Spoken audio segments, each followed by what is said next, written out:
Menopause వచ్చిన స్త్రీలో sex ఉంటుందా అంటే ఆమెలో హార్మోనల్ ఇంబ్యాలెన్స్ ఎంత వచ్చిందని బట్టి ఉంటుందండి.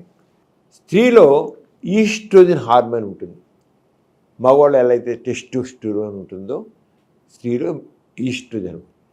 దిస్ ఈజ్ ఫెమినైన్ హార్మోన్ అంటాం. అలాగే సెక్స్ హార్మోన్ కూడా అంటాం. ఒక ఆ స్త్రీగా చక్కని రూపం దాల్చాలంటే ఆమె శారీరక రూపం కానివ్వండి, మానసికంగా కూడా ఒక మాతృత్వం అనండి, మరొకటనండి, ఒక స్త్రీత్వం కానీ స్త్రీత్వం అని ఉండాలంటే ఈస్ట్రోజన్ హార్మోన్ కావాలి. ఈ ఈస్ట్రోజన్ హార్మోను స్త్రీ శరీరంలో ఓవరీస్ నుంచి అండాశయాల నుంచి తయారవుతుంది. 45-50 సంవత్సరాల మధ్య, సాధారణ ఎక్కువ మంది 45 నుంచి 50 సంవత్సరాల మధ్య ఈ ఓవరీస్ ఇక పనిచేయడం మానేస్తాయి, ఎండిపోతాయి అన్నమాట. హార్మోన్స్ డిక్లైన్ అవుతాయి. సాధారణంగా అవి ఏంటంటే ఒక్కసారి సడన్గా అవి డిక్లైన్ అవ్వవు, తగ్గిపోవు, సులువుగా తగ్గుతుంటాయి. మన శరీరంలో గొప్పతనం ఏంటంటే ఏదైనా తగ్గిపోతూ ఉంటే దానికి తగ్గట్లుగా మన బాడీ మెటబాలిజం, బాడీ ప్రక్రియలని కూడా అడ్జస్ట్ అవుతాయి. ఇప్పుడు ఒక మనిషికి ఆదాయం ఉంటుంది, వాడికి తగ్గిపోతుంది అనుకోండి, నిదానంగా వాడు ఏం చేస్తాడు, వాడి జీవన శైలిని దాని తగ్గట్లుగా వాడు అడ్జస్ట్ చేసుకుంటూ వస్తాడు. వాడికి బాగా తగ్గిపోయింది అనుకోండి, కానీ స్లోగా వచ్చాడు కల్లా వాడంత బాధపడ్డు. ఎందుకని ఆల్రెడీ వాడు స్లోగా దానికి రెడీ అవుతున్నాడు. రెడీ అయ్యాడికల్లా వాడికి ఇన్కమ్ బాగా తగ్గిపోయినప్పుడు కూడా వాడు తన ఫ్యామిలీని వాడికి కావాల్సిన సుఖం పొందుతూనే ఉంటాడు. అంటే మొట్టమొదటి ఎక్కువ ఉన్నప్పుడు కాదు. అదేవిధంగా ఈస్ట్రోజన్ హార్మోన్ తక్కువైపోతుంటే స్లోగా తగ్గుతుంటే బాడీలో ఈస్ట్రోజన్ హార్మోన్ మీద డిపెండ్ అయినట్టు జీవ ప్రక్రియలన్నీ కూడా స్లోగా అడ్జస్ట్ అవుతాయి.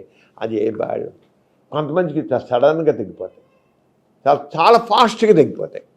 ఫాస్ట్గా తగ్గిపోయినప్పుడు ఏమవుతుందంటే వాళ్ళు రకరకాల శారీరక మార్పులు, మానసిక మార్పులు వస్తాయి. మెనోపాజ్ అనేది ఏంటంటే స్త్రీలో రెగ్యులర్గా వచ్చేటి బహిష్టులు ఆగిపోతాయి అన్నమాట, ఇంక రావు. దాన్ని మెనోపాజ్ అంటారు కంప్లీట్గా. ఈ మెనోపాజ్ వచ్చినట్టే రెగ్యులర్గా వచ్చే బహిష్టులు రాకుండా శాశ్వతంగా అయిపోవడాన్ని మెనోపాజ్ అంటారు. ఈ శాశ్వతంగా అయిపోయిన దశలో కొంతమందికి సెక్షువల్ ఫీలింగ్స్ తగ్గిపోతాయి. ఎందుకని? సెక్షువల్ ఫీలింగ్స్ ఈస్ట్రోజన్ మీద ఆధారపడి ఉన్నాయి, ఈస్ట్రోజన్ హార్మోన్ మీద ఆధారపడి ఉన్నాయి. ఎప్పుడైతే అయిపోతాయో లిబిడో అంటాం, సెక్స్ పరమైన కోరికలు తగ్గిపోతాయి. ఆ సెక్స్ డ్రైవ్ అంటాం, ఆ సెక్స్ డ్రైవ్ తగ్గిపోతుంది. ఆ సెక్స్ డ్రైవ్ తగ్గిపోయేకల్లా ఇంట్రెస్ట్ పోతుంది. మగవాడికి సెక్షువల్ ఫీలింగ్స్ అంటే టెస్టోస్టెరోన్ కావాలి, ఆడవాళ్ళకి సెక్షువల్ ఫీలింగ్స్ కావాలంటే ఈస్ట్రోజన్ హార్మోన్ కావాలి. ఎప్పుడైతే సెక్స్ అయిపోతుందో ఇంక సెక్స్ ఇంట్రెస్ట్ పోతుంది. ఒకవేళ భర్తకి మంచి ఊపు ఉందనుకోండి, భర్త సెక్స్ చేద్దాం అంటారు కానీ చిరాకు పడుతుంటుంది.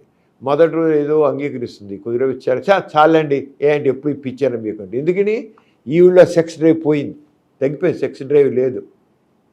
పోయాడు గల్లా వద్దు నాకు వద్దు అంటుంది. దానితో ఏమవుతుంది, ఈస్ట్రోజన్ హార్మోన్ తగ్గిపోగానే చాలామందికి యోనిలో ఆ పొరలు ఉంటాయి, పొరలు పలచనైపోతాయి.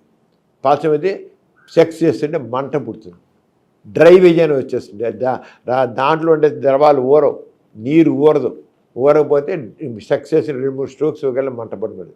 బాధపట్టే ఎప్పుడైనా సెక్స్లో బాధపడితే చేయబుద్ధి కాదు కదా, నొప్పి అనిపిస్తే బాగుండదు కదా. అంచేత దాంట్లో ఏమవుతుంది, వాళ్ళకి ఇక సెక్స్ మీద విరక్తి కలుగుతుంది. అంచేత ఈ మెనోపాజ్ యొక్క అందరికి అది ఇది నేను చెప్పాను చూడండి. ఎవరికైతే ఫాస్ట్గా ఈస్ట్రోజన్ హార్మోన్స్ తగ్గిపోయి చాలా త్వరగా మెనోపాజ్ వచ్చేస్తుందో, ఎవరికైతే ఫాస్ట్గా తగ్గిపోతే వాళ్ళల్లో ఈ లక్షణాలు, శారీరక మార్పులు, మానసిక మార్పులు. ఎవరికైతే స్లోగా తగ్గుతాయో ఆ తగ్గే వాళ్ళకి బాధలు ఉండవు. కేవలం ఆడవాళ్ళలో 15% మందిలోనే మెనోపాజ్ లక్షణాలు కొద్ది బాధగా ఉంటాయి. 15% మందిలోనే, 80% మందికి అంత బాధలు ఉండవు. అంతగా సరే ఈ 15% మందికి కొద్ది ఎక్కువ ఉన్నాయి అనుకున్నాం, తక్కిన వాళ్ళకి కూడా కొద్దిగా ఉన్నాయి. కానీ కనీసం 60-70% మందికి ఏమి ఉండదు, మామూలుగా ఉంటారు. అంటే వాళ్ళ సెక్స్ కోరిక మామూలుగా ఉంటాయి, అన్నీ ఉంటాయి, మామూలుగా అన్నీ ఉంటాయి. కానీ కొంతమందికి ఏంటంటే జీవితం ఎప్పుడైతే మెకానికల్ అనిపిస్తుందో, యాంత్రికం అయిపోతుందో సెక్స్ ఇంట్రెస్ట్ పోతుంది. జీవితాన్ని అందుకని ఎప్పుడు కూడా నిత్య నూతనంగా ఉంచుకోవాలి. దాంపత్య జీవితాన్ని నిత్య నూతనంగా ఉంచుకోవాలి. లేకపోతే మొనాటనీ అంటాం, ఒక రకంగా విసుగు వస్తుంది. ఆ విసుగు రాకుండా చేసుకోవాలి. విసుగు రాకుండా ఉండాలంటే చక్కని సంభాషణ ఉండాలి. జీవితాన్ని ఇప్పుడు కొత్త ప్రదేశాలకు వెళ్ళాలి, తిరగాలి. మనిషి జీవితాన్ని దళ్ళేసుకోకూడదు. వెళ్ళాలి, బయట ప్రదేశాలకు వెళ్ళాలి, వాళ్ళు కొత్త మనుషులతో మాట్లాడాలి.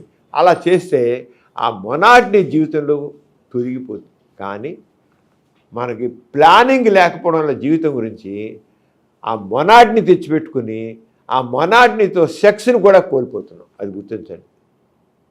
జీవితంలో మెనోపాజ్ విషయంలో సరైన అవగాహన లేకపోవడం వల్ల చాలామంది ఆడవాళ్ళకి వద్దులేండి, చాలండి, వద్దు, ఆపేయండి, ఇంకేసేపు అంటే 1 నిమిషం ఇవ్వగానే చాలండి అంటారు.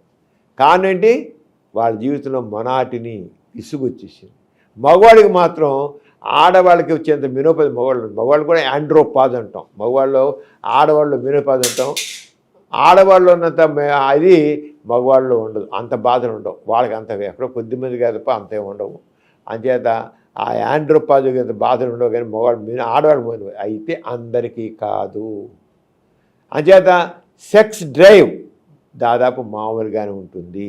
కొంతమంది చెప్పాలంటే మెనోపాజ్ వచ్చాక సెక్స్ మేలుకుంటుంది విచిత్రంగా. అంతవరకు పిల్ల జల్ల మనవలు, వీళ్ళ పెళ్ళిళ్ళు, వాళ్ళ పురుళ్ళు అంతవరకు అయిపోయి దాదాపు ఒక 60-70 ఏళ్ళు వచ్చేకల్లా వాళ్ళకి అన్నీ అయిపోతాయి. ఇంకేం బాధ్యతలు ఉండవు. వాళ్ళని ఆదుకునే మనుషులు వచ్చేస్తారు. ఈ ఫైనాన్షియల్ ప్రాబ్లమ్స్ ఉండవు, ఇంకోటి ఉండవు. వాళ్ళ పిల్లలు మనవలు వీళ్ళందరూ పిల్లలు ముఖ్యంగా ఆదుకుంటారు బాగా ఫైనాన్షియల్గా. అన్ని చక్కగా కంఫర్ట్స్ ఇస్తారు వాళ్ళు. వాళ్ళకి చాలామందికి వాళ్ళ జీవితం చాలా ఆనందమయం సుఖమయం అయిపోతుంది. అయ్యాక ఏమంటే ఏం గుర్తుకొస్తుంది? సెక్స్ గుర్తుకొస్తుంది. సెక్స్ గుర్తుకొచ్చి సెక్స్ కావాలంటారు. కొంతమంది అంటారు మా ఆవిడకి మదపిచ్చి వచ్చింది అంటున్నారు. మదపిచ్చి రావడం కాదు, ఆవిడకి మామూలుగానే ఉంది.